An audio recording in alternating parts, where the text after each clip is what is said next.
こんにちは。今日は思ったより、他の人に迷惑をかけてもいいのかもしれないっていうことについてお話ししようと思います。僕とか、僕だけじゃないですけど、結構ね、日本人の子供って、他の人に迷惑をかけるなって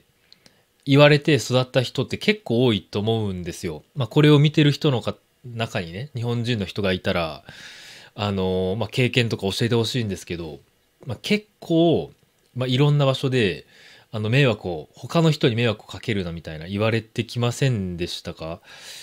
僕の場合はね、そう家でも家族からそういうことをもう本当に毎日のように言われましたし、学校でもそういう、教育みたいなものがあったんですね。で、逆に僕の家では、迷惑をかけなかったら、別に何をしてもいいっていう感じだったんですね。なんで、例えば子供の時に、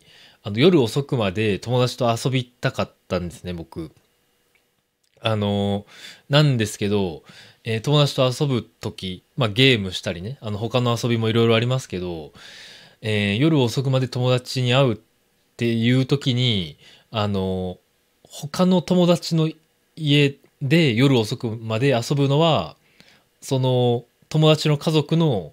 ご迷惑になるから、してはいけないっていうルールがあったんですね。で、その代わり、外だったら夜遅くまで遊んでもいいよって、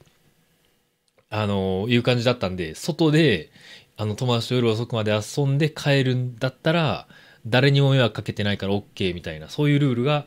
僕の家にもありましたし、多分他の、子供でもね、そういう、家のルールってもちろん家庭によって違うと思いますけど、やっぱり優先されるのは他の人の迷惑にならないことっていう家庭って結構多いと思うんですよ。い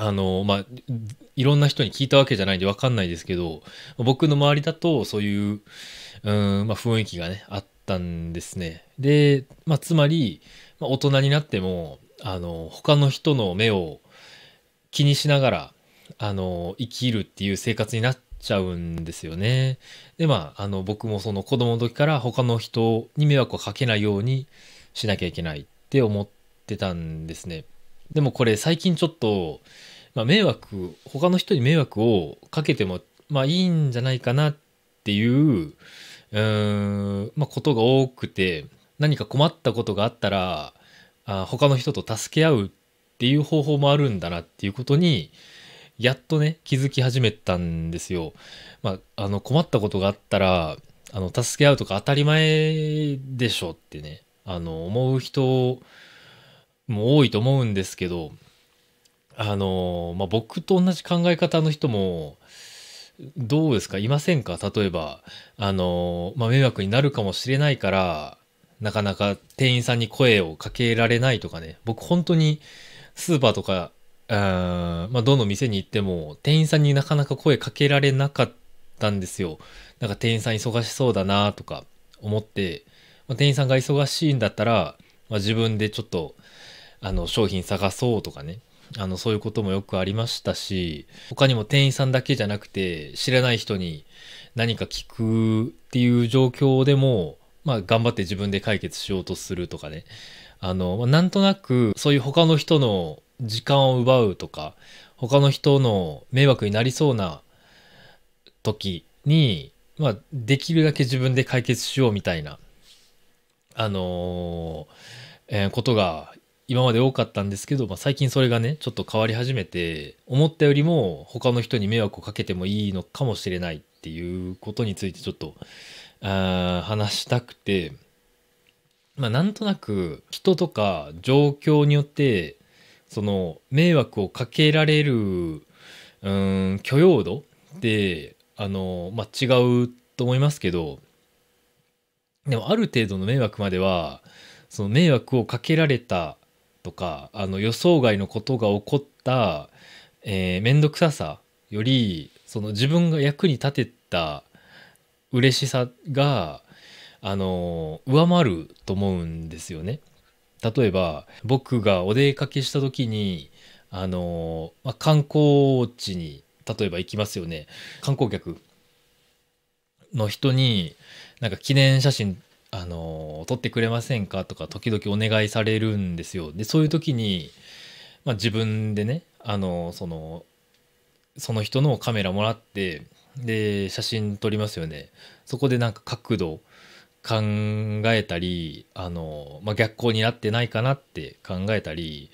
何枚か写真撮ってでそれをその人にチェックしてもらってでなんか十分じゃなかったらもう一度ね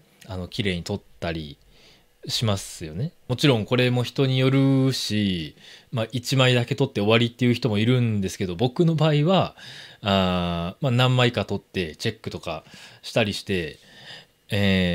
その人にねなんか素敵な思い出作ってほしいじゃないですか、その場所で。なんで一応頑張るんですよ。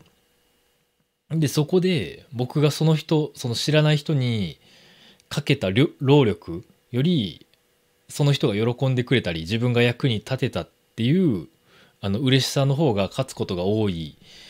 んですね。もちろんその自分が急いでる時とかはそんなに丁寧にできないし、なんで人とかね状況によって迷惑のかけられる許容度って違うと思いますけど、でも自分ができる範囲で役に立ちたい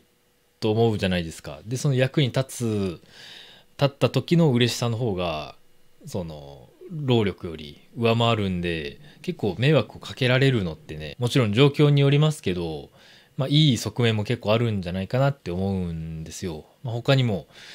仕事中にね自分の役割じゃない仕事も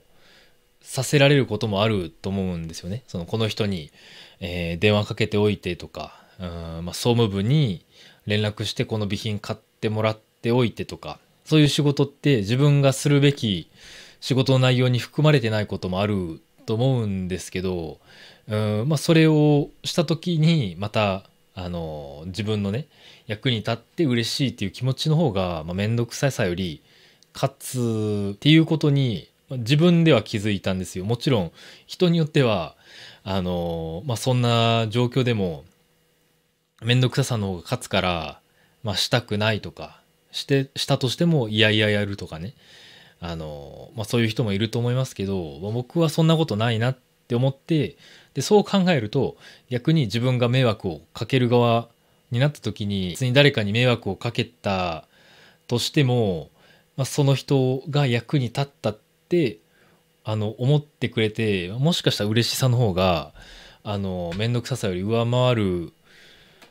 可能性があるんで、そうなるとねポジティブな感じになるんで、いいんじゃないかなって思って最近そういう考えになり始めたっていうことですね。でもその迷惑をかける時に、かけられる時にも大切なのが迷惑とか、お願いと感謝がセットになるっていうことですよね。さっきの写真の例も仕事の例も、お願いする側の人は、いつも自分が十分だなって思うより、ちょっと強めに感謝したら、その人が役に立ったなって役に立った嬉しさが強くなって、でその面倒くささを忘れてくれるっていう可能性もあるんで、やっぱりねお願いする時にはやっぱ感謝とセットで感謝をちょっと強めにするっていうのも、迷惑になるはずだったことが幸福になるチャンスが高くなるって考えると、そういうことをね意識した方がいいのかもしれないですね。もちろん人によりますけどね。でもそもそも迷惑をかけてもかけられても、余裕があるような人間になりたいですね。その許容度をね高く持っていきたいと僕は思います。そんな感じで今日は思ったより他の人に迷惑をかけてもいいのかもしれないっていうことに僕が気づいたっていうことについてお話しさせていただきました。それでは今日もここまで見てくれてありがとうございました。バイバイ。